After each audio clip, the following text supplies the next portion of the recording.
வணக்கம். ஆளுமை மிகு அரசு பணியின் யூடியூப் சேனலுக்கு உங்களை அன்புடன் வரவேற்பது உங்கள் பிஎம்எஸ் தாவூத். இன்றைய டைட்டில் என்னன்னு கேட்டிங்கன்னா, வரப்போகும் சம்பள கமிஷன் தரப்போது எவ்வளவு. அதோடு இல்லாமல் சில குழப்பமான தகவல்கள்லாம் வந்துட்டுருக்கு. அதை தீர்வதற்கான விளக்கத்தை முதல்ல சொல்லிவிட்டு நம்ம அதெல்லாம் பார்ப்போம். என்ன குழப்பமான தகவல்னா, இப்போ வரப்போகிற 8வது சம்பள கமிஷனில் ஃபிட்மெண்ட் ஃபேக்டர், அதாவது ஃபிட்மெண்ட் காரணி, ஊதியத்தை நிர்ணயிக்கக்கூடிய காரணி 3.68, குறைஞ்சபட்ச சம்பளம் 26,000 வந்துட்டுருக்கு. இது 8வது சம்பள கமிஷனுக்கு உள்ளதில்லை. 7வது சம்பள கமிஷனுக்கும் இதுக்கும் வித்தியாசம் தெரியாமல் இதையும் போட்டு குழப்பிக்கிறாங்க. ஒரு உதாரணம் சொல்கிறேன் கேட்டுங்க. இப்போ இன்னைக்கு தேதியில் குறைஞ்சபட்ச சம்பளமே ஒன்றிய அரசு ஊழியர்களுக்கு 18,000 இருக்குது. 50% டிஏ இருக்குது. அப்போ ரெண்டுமே சேர்ந்து இன்னைக்கு தேதி 27,000 இருக்கும்போது குறைஞ்சபட்ச சம்பளம் எப்படி 26,000 இருக்கும்? அதுக்கு விளக்கம் சொல்லிடுறேன். அதனால் 8வது சம்பள கமிஷனுடைய ஃபிட்மெண்ட் வேறு, வரப்போகிற குறைஞ்சபட்ச சம்பளம் வேறு. அதை பார்ப்போம். முதல்ல இந்த குழப்பத்தை தீர்த்துக்கலாம். அதாவது வர்ற தகவல்கள் பல்வேறு ஊடகங்கள்லையும் பல்வேறு சமூக வலைத்தளங்கள்லையும் என்ன பண்ணுறாங்க, குறைஞ்சபட்ச சம்பளம் 26,000 ஆகப்போகுது, ஃபிட்மெண்ட் ஃபேக்டர் 3.68 ஆகப்போகுதுங்கிறாங்க. அது தவறுங்கிறத முதல்ல பார்த்துருவோம். ஏன்னா குழப்பம் இருக்கக்கூடாது. இது பாருங்கள், 7வது சம்பள கமிஷனில் அதாவது ஊழியர் தரப்பில் எதிர்பார்த்த ஃபிட்மெண்ட் காரணி 3.68. எப்போ 1/1/2016 7வது கமிஷன் அமலாக்கப்பட்ட போது எதிர்பார்க்கப்பட்ட ஃபிட்மெண்ட் காரணி 3.68. இந்த ஃபிட்மெண்ட் காரணி என்ன ஆகிறத பார்த்துருவோம். அதாவது எப்படின்னா, 1/1/2016 பேசிக் பே 100, அன்னைக்கு தேதியில் சம்பளம் 125, ரெண்டும் சேர்ந்து 225. இது 100% வச்சுக்கிறோம். அது 125%, அதான் ஆக்சுவல். 225 மொத்தம். எதிர்பார்த்த பணப்பலன் 63.5%. 63.5%. அதாவது 100 ரூபாய்க்கு 63.5. அப்போ 225 கணக்கு பண்ணோம்னா 143. 225 + 143 சேர்ந்தது 368. 368%. அதை மடங்குன்னு பார்த்துட்டிங்கன்னா 3.68 மடங்கு. இந்த 3.68 மடங்கா 4.3 மடங்கு தான் காரணம். ஃபிட்மெண்ட் ஃபேக்டருங்கிறது ஒன்றும் இல்லை, எத்தனை மடங்கு சம்பளம்ங்கிறது தான் ஃபிட்மெண்ட் ஃபேக்டருங்கிறது. அதுதான். ஸோ எதிர்பார்த்தது 3.68. ஆனால் என்ன கிடச்சிதுன்னு பார்த்தீங்கன்னா, அதை பாருங்கள். 3.68 அப்படியே அப்போதைய 1/1/2026 6வது சம்பள கமிஷன் பிரகாரம் 5,200 ரூபா பே, மினிமம் பே. 1,800 ரூபா அதுக்கு உண்டான கிரேட் பே. ஸோ 5,200 + 1,800 சேர்ந்து 1/1/2026 6வது சம்பள கமிஷன் பிரகாரம் இருந்த குறைஞ்சபட்ச சம்பளம் 7,000. அவங்க எதிர்பார்த்தது எவ்வளவு? 3.68. இந்த 7,000 3.68 பெருக்கக்கூடியது என்னது? 25,760. அதுதான் 25,000, 26,000. புரியுதா? ஆக இது 7வது பே கமிஷன் உள்ளது. 7வது பே கமிஷன் ஆக்சுவலாக என்ன கிடச்சின்னு கேட்டிங்கன்னா, பே ப்ளஸ் டிஏ 225 போட்டிருக்கோமா? தரப்பட்ட பணப்பலன் 14.29% தான். அதாவது 63% எதிர்பார்த்தது, கிடைச்சது ஏறக்குறைய 4 ஒரு பங்கை விட குறைவு, 14.29 தான். ஸோ 100 ரூபாய்க்கு 14.29, 225க்கு 32 ரூபா, ரெண்டும் சேர்ந்து 257. 257%ங்கிறத 2.57ன்னு எடுத்துக்கிட்டோம். அதுதான் நமக்கு ஆக்சுவலாக 7வது பே கமிஷனில் கிடைச்ச ஃபிட்மெண்ட் காரணி. ஸோ அன்னைக்கு மினிமம் சம்பளம் 7,000 அந்த சொன்னோமா, 5,200 + 1,800. இந்த 7,000 2.57ன்னு பெருக்குனா 17,990. அதுதான் 18,000. அந்த 18,000 தான் நமக்கு கிடைச்ச மினிமம் சம்பளம் 7வது பே கமிஷனில். எனவே 8வது பே கமிஷனில் 26,000ங்கிறது சரியில்லை. ஏன்னா இன்னைக்கு தேதியிலேயே 18,000 குறைஞ்சபட்ச சம்பளம், 50% டிஏ 9,000, 27,000. அப்போ எவ்வளோ தான் வரப்போகுது அப்படிங்கிறத பார்த்துருவோம். 8வது பே கமிஷனில் எதிர்பார்க்கக்கூடிய ஃபிட்மெண்ட் காரணி 2.00. அதாவது 1/1/2026 நம்ம எதிர்பார்க்கக்கூடிய ஃபிட்மெண்ட் காரணி எவ்வளவு? 2 மடங்கு. 1/1/2026 என்ன சம்பளம் வாங்குகிறோமோ அந்த சம்பளம் மாதிரி 2 மடங்கு 8வது பே கமிஷனில் ஆகுங்கிறது தான் ரொம்ப ரொம்ப குறைஞ்ச எதிர்பார்ப்பு. இதை விட குறையாது என்பது நிச்சயங்கிறது மாதிரி நம்ம எதிர்பார்க்குறோம். இதுக்கு என்ன கணக்கு அப்படின்னா, இது ஏன் 2.57 போன தடவை இருந்துச்சு, இப்போ 2 தானே வந்திருக்குன்னு கேட்டால், போன பே கமிஷன் அப்போ, அதாவது 6வது பே கமிஷன் முடிவில் நம்ம வாங்கின டிஏ 125%. எனவே 100 + 125 225 இருந்துச்சு. இப்போ இந்த பே கமிஷனில் 1/1/2026 தானே அமலாக போகுது. அந்த தேதியில் அமலாகக்கூடிய கிடைக்கக்கூடிய டிஏ 66% தான் இருக்கும். அதுக்கு மேலே வர்றதுக்கான வாய்ப்பு இல்லை. வாய்ப்பு இருந்தால் இன்னும் கொஞ்சம் ரைஸ் ஆகும், இன்னும் கொஞ்சம் ரைஸ் ஆகிறதுக்கு வாய்ப்பு இருக்குது. ஸோ 1/1/2026 நம்ம வாங்கிட்டு இருக்கிற பேசிக் பே 100 ரூபா, எதிர்பார்க்குற டிஏ 66%, ரெண்டும் சேர்ந்து 166. இந்த 166க்கு நம்ம ரொம்ப ரொம்ப ரொம்ப ரொம்ப குறைவாக எதிர்பார்க்குற பணப்பலன் 21%. போன தடவை எவ்வளோ கொடுத்தாங்க? 14.29 கொடுத்தாங்க. இந்த பே கமிஷனில் நம்ம எதிர்பார்க்குறது ரொம்ப மினிமம், வெரி மினிமம்னு பார்த்தீங்கன்னா 21% வச்சுக்கிடுவோம். அப்போது 100 ரூபாய்க்கு 21%ன்னா 166 ரூபாய்க்கு 34.86, 34 ரூபா 86 பைசா. 166 34 + 86 கூட்டினா 200.86. ஆக ஃபிட்மென்ட் ஃபேக்டர் 2. Fitment factor 2. அதாவது இந்த காரணினால தான் அன்னை தேதியில் என்ன இருக்கோ குறைஞ்சபட்ச சம்பளம் அதை பெருக்கணும். ஸோ 1/1/2026 என்ன இருக்கும்?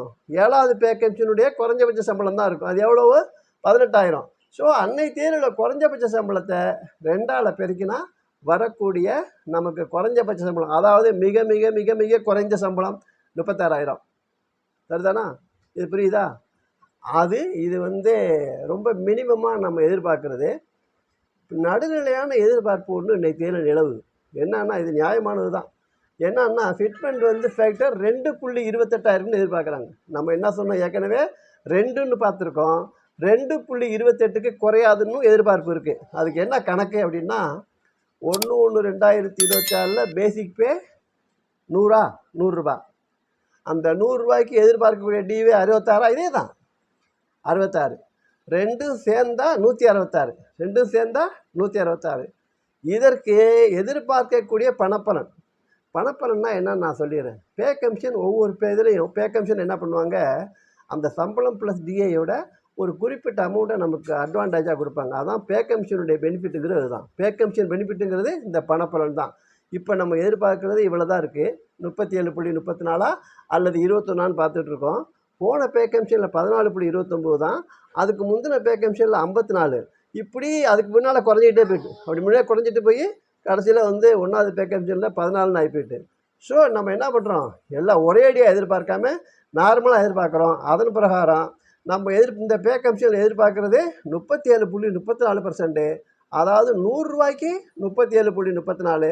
அப்படின்னா 166 ரூபாய்க்கு 61.98 காசு. அப்போது 166 + 61.98 = 227.98. 227.98. இதை என்ன பண்ணுறோம்? இது பர்சன்டேஜ். இதை மடங்குன்னு ஆக்கிறதுக்கு இந்த 100க்கு 2 சைபர் தள்ளி புள்ளி வைக்கணும் இல்லையா? 2.27ன்னு வருது. இங்கே 9 இருக்கிறதுனால இது 8ன்னு ஆயிரும். இங்கே 2.27 ஒரு புள்ளி வச்சோம்னா 2.27ன்னு ஆகுது. இங்கே அடுத்தாப்பில் 9 இருக்குது. இது 9 10க்கு கிட்ட உள்ள நம்பர் தானே. ஆகையினால அதை 1ன்னு எடுத்துக்கிட்டோம்னா 2.28 ஆயிரும். ஆக ஃபிட்மென்ட் ஃபேக்டர் 2.28 இருக்கும். இதுதான் இப்போதைய எதிர்பார்ப்பு. அதாவது ஃபிட்மென்ட் ஃபேக்டரு 8வது பே கமிஷனில் குறைஞ்சபட்ச பென்ஷனுக்கு போட்டிங்கன்னா குறைஞ்சபட்ச சம்பளம் 18,000 தான் இங்கே இருக்கிறது தான் எங்கேயும். ஸோ அந்த 18,000-ஐ 2.28ஆல் பெருக்கினீங்கன்னா, ஃபிட்மென்ட் ஃபேக்டர்னால பெருக்கினீங்கன்னா நமக்கு கிடைக்கக்கூடிய சம்பளம் 41,040. நமக்கு சம்பளம் போன 6வது பே கமிஷனில் 10 ரூபாய் 2 மடங்குல இருந்துச்சு. இந்த பே கமிஷனில் நடப்பு பே கமிஷனில் 7வது பே கமிஷனில் 100 ரூபாய் இருக்குது. அதே 100 ரூபாய்க்கு தான் நம்ம வச்சு பார்த்துருக்கோம். அப்படி பார்க்கும்போது 40 ரூபாய் நீக்கிடுவோம். 49 ரூபா வரைக்கும் விட்டுருவாங்க. 50 ரூபா இருந்தால் 100 ரூபான்னு எடுத்துக்குவாங்க. அந்த வகையில் நம்ம எதிர்பார்க்குற சம்பளம் 41,000. புரியுதா? இது மினிமம் பென்ஷனுக்கான கணக்கு. அங்கே என்ன சொன்னோம்? 18,000 தானே சொன்னோம். இப்போ இங்கே ஜூனியர் ஸ்டூடெண்ட் பார்த்தீங்கன்னா 19,500 வாங்குறாரு. குறைஞ்சபட்ச சம்பளம் எவ்வளோ? 19,500. அவர் என்ன வாங்குவார்? இந்த பே கமிஷனில் இந்த ரேட்டு பிரகாரம் பார்த்தோம்னா 39,000 வாங்கிடுவார். இது பார்த்தா இன்னும் கூட போயிடும். இது 2 மடங்குன்னா 39,000. 2.28ங்கிற போது அதில் ஒரு 1/4 பங்கு வருதா? அது 18 4.5 கிட்டத்தட்ட 38 43 44 வந்துடும். 44 வந்துடும். இதுதான் இதனுடைய இது எப்படின்னு கேட்டிங்கன்னா நல்லா புரிஞ்சுக்கிறங்க. இந்த சம்பளத்தை 1/1/2026 வரக்கூடிய சம்பளத்துக்கு உண்டான டிஏ இதில் சேர்த்துட்டோம். ஆகையினால் 1/1/2026 டிஏ இருக்காது. 1/1/26 டிஏ இருக்காது. ஆக இந்த நம்ம வாங்கினது எவ்வளோ? 166 ரூபா. 166 ரூபாங்கிறது தான் 200 ரூபா ஆகும் அல்லது 227 ஆகும். 166ங்கிறது தான் 200 அல்லது 227 ஆகும். ஆக டிஏ இருக்காது. 1.7க்கு அப்புறம் தான் டிஏ அரைஸ் ஆகும். இதுதான் இதனுடைய இது. இதில் என்ன பார்க்கணும்னா, இப்போ நம்ம பார்க்குறதெல்லாம் 7வது பே கமிஷனுடைய ஃபார்முலா வச்சு பார்த்துட்டு இருக்கோம். எல்லா பே கமிஷன்லையும் முந்தின பே கமிஷனை வச்ச மாதிரி அந்த ஃபார்முலா தான் அடாப்ட் பண்ணாலும் சொல்ல முடியாது. ஒரு பே கமிஷனும் ஒரு ஃபார்முலா. பழசுக்கு ரொம்ப பழசுக்கு போகலாம். இப்போ 5வது பே கமிஷனில் பார்த்தீங்கன்னா 4வது பே கமிஷன் என்ன பண்ணாங்க, பே அதோட எல்லாமே அட்வாக்கு என்னது இன்க்ரீஸு, அப்புறம் இன்டர்னல் ரிலீஃபு இதெல்லாம் சேர்த்து பே ஃபிக்ஸ் பண்ணாங்க. 5வது பே கமிஷனில் 148% டிஏ எடுத்துகிட்டு ஃபிக்ஸ் பண்ணாங்க. 6வது பே கமிஷனில் இந்த 50% டிஏ பே ஆக்கினாங்க. அதாவது 174% இருந்துச்சு டிஏ 5வது பே கமிஷன். அப்போ அதில் என்ன பண்ணுறாங்க, 50% சேர்த்தாங்க பே கூட, 150 ஆகிட்டு மிச்சம் 24. அப்போ 100 ரூபாய்க்கு 24 ரூபா, 150 ரூபாய்க்கு 76, 26 மொத்தம் எவ்வளோ வந்தது, 24 36. ஸோ 150 + 36 வந்துச்சு. ஸோ 1.86ங்கிற காரணியை கொடுத்துட்டு அவங்க 54% பெனிஃபிட் எப்படி கொடுத்தாங்கன்னா, கிரேட் பேங்கிற ரூமில் கொடுத்தாங்க. கிரேட் பேங்கிற வடிவத்தில் கொடுத்தாங்க. இப்படி ஒரு பே கமிஷன் நம்ம கொடுக்குற பே இன்க்ரீஸ் இருக்கு பாருங்க, ஒரு ஃபார்முலா அடாப்ட் பண்ணியிருக்காங்க. 7வது பே கமிஷனில் தான் என்ன பண்ணாங்க, பேயையும் டிஏயும் கூட்டி அந்த மொத்தத்துக்கு ஒரு குறிப்பிட்ட பர்சன்டேஜ் கொடுத்தாங்க. அந்த பர்சன்டேஜ் 14.29. இந்த பே கமிஷனில் நம்ம எதிர்பார்க்கறது 21. அதாவது இதை விட குறையாதுங்கிறது மாதிரி. நடுநிலையான ஒரு எதிர்பார்ப்புங்கிறது 37.34. ஆக மொத்தத்தில் இது 36,000 என்பது நிச்சயம், 41,000 கிடைத்தால் அற்புதம். இதான் இப்போதைய நிலைப்பாடு. இதெல்லாம் இன்னொன்று என்னென்னு கேட்டிங்கன்னா, இது இந்த குறைந்தபட்ச பென்ஷனுக்கு தான் பார்க்குறோம். அந்த 1/1/2027 யாரெல்லாம் அந்த பேசிக் பே எவ்வளோ வாங்குறாங்களோ அது 2 மடங்காகும் அல்லது 2.28 ஆகும். எல்லோருக்கும் காமன் தான். இது குறைஞ்சபட்ச சம்பளத்துக்காக போட்டு காமிச்சிருக்கோம். எல்லாருக்கும் இதே தான். போன 7வது பேக்கேஜ்லாம் அப்படி தான் பண்ணாங்க. குறைந்தபட்ச சம்பளத்துக்கும் 2.87 தான் போட்டாங்க. என்ன சம்பளம் வாங்கினாங்களோ அதுக்கும் 2.57 தான் போட்டாங்க. இந்த பே கமிஷன்லையும் அப்படியே எதிர்பார்க்குறோம். என்ன ஆகும், 2 மடங்காகும். யாரெல்லாம் சம்பளம் வாங்கிட்டு இருக்காங்களோ அந்த தேதியில் இருந்தால் 2 மடங்காகும். அதே போல் பென்ஷனும் கூட இதே அளவில் 2 மடங்காகும் அல்லது 2.28 மடங்காகும். இதுதான் இப்போது நிலவரம். நான் முதல்ல சொன்ன மாதிரி இந்த குறைஞ்சபட்ச சம்பளம்ங்கிறது 36,000 என்பது நிச்சயம். அதாவது 2 மடங்காகும். இதான் எதிர்பார்ப்பு தான். இது 41,000 ஆனால் அற்புதம். இதான். இதுக்கு மேலே போகுமாங்கிறது நமக்கு அப்படி ஒரு ஐடியா இல்லை. இதான் மேக்சிமம். பென்ஷனுக்கு இதே ஃபார்முலா தான். போன தடவை தான் அந்த ஃபார்முலா கண்டுபிடிச்சாங்க. அதுக்கு முன்னே அப்படி பென்ஷனும் பேயும் ஒன்றா சொல்லவே இல்லை. லாஸ்ட்டு பே கமிஷனில் அது மாதிரி சொன்னாங்க. இந்த தடவை அப்படி வந்துச்சுன்னா என்ன ஆகும், பென்ஷனருக்கும் இதே ட்ரீட்மெண்ட் கிடைக்கும். இது நடக்கும். பார்ப்போம், எதிர்பார்ப்போம். நன்றி, வணக்கம்.